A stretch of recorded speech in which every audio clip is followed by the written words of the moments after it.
Well, platinum-selling singer-songwriter, American Idol winner, and the person whose voice I wake up to every morning on my alarm. Yes! David Cook is taking over Broadway once again. Yes, he is strapping on the sequin red boots and reprising the lead role in Kinky Boots, and we are so excited to catch up with him now. Welcome. Hi. Thank you so much. Good morning. Yeah, good morning. Good to have morning? you I don't know here. what it Yes, is. it's still Whatever morning. it is, yeah. Well, so listen, audiences loved you in Kinky Boots the first time. They said you were one of the best Charlie Prices. So was this an easy decision to come back, or did you have to kind of put some thought into it? I let it be known to whoever was willing to listen the first time. I was like, I would love to come back. I felt like I had a 5-week run playing Charlie back in the spring, and right at the end I started to feel like I'd found a pocket with Charlie and was able to explore some things, and then it was like, okay, time to go. So to get to come back and really continue to try to build my version of Charlie has been great, and the cast and the crew there, everybody's so awesome. So yeah, it was an easy thing to say yes to. Fun show, too, yeah. It really is. How did you tackle that? Because, you know,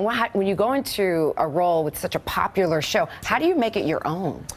You know, that's kind of the challenge of acting in general. I think with Charlie, it was just more about finding common ground. I think the challenge of Charlie for me was that there are a lot of differences. I'm a little bit more extroverted than at least the version of Charlie that I have in my head. So to try to attack this socially awkward, uncomfortable character was a bit of a challenge. But I think you know,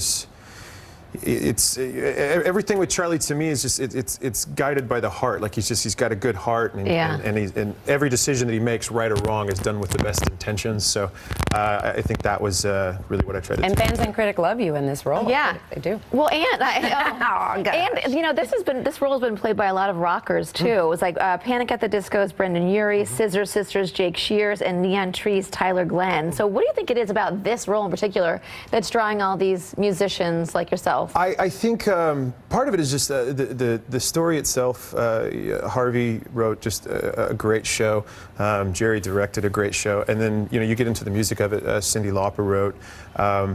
It's vocally challenging. I think it takes a particular voice to really get it right, and I mean, that list you just read off they're all amazing singers. Yeah. So, yeah. Well, you rock out on stage, but this is a whole kind of physical for you. You've got some injuries and things like that going on. Yeah, is it the boots? you know, you would think, and yet I was talking about this before we came in. I keep getting these bruises on my knee, and I don't know where they come from. I don't know if it's adrenaline in the moment, but yeah. Mystery bruises. I had this gnarly one like that came up the first week, and it just went away, and then I woke up yesterday and I got a new one, and I don't know where it came from. What is going on? You don't slide on your knees at any point? Not that I know of. There's a few falls, so I assume it's from that. But like, it's not like I fall and I'm like, how that hurt my knee. Yeah, right. So I'm in character, I guess. I'm really really giving it all you got. Well, a lot of your friends have come to see the show too.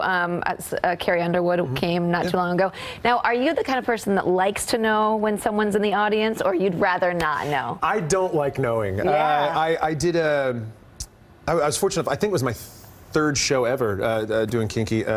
Was like the 2000th show, and or the 5-year anniversary is what it was. And Kirsten Maldonado from Pentatonics was playing Lauren at the time, and she came up into the office area after her solo and was just like, "Oh, thank God that's over." And I said, "Why? What's going on?" She goes, "Oh, you didn't know Cyndi Lauper's in the crowd." And I hadn't met Cyndi yet.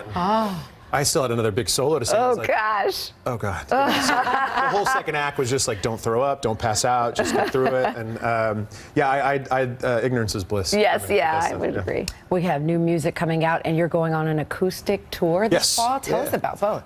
So I put out an EP last spring called Cromance, and did a short tour on that, but didn't really get to dive in too deep just because Kinky Boots was coming up, and so now this fall we're going to go out for I think right around a month, do some acoustic dates. I'm excited about it. I think just the opportunity to present these songs in a different way and kind of strip down and I'm hesitant to use storyteller's vibe, but maybe a little storyteller's vibe. I like that too. Yeah. I look forward to that. All right, well, you can catch David in Kinky Boots now through September 9th. For tickets and more info, visit kinkybootsthemusical.com.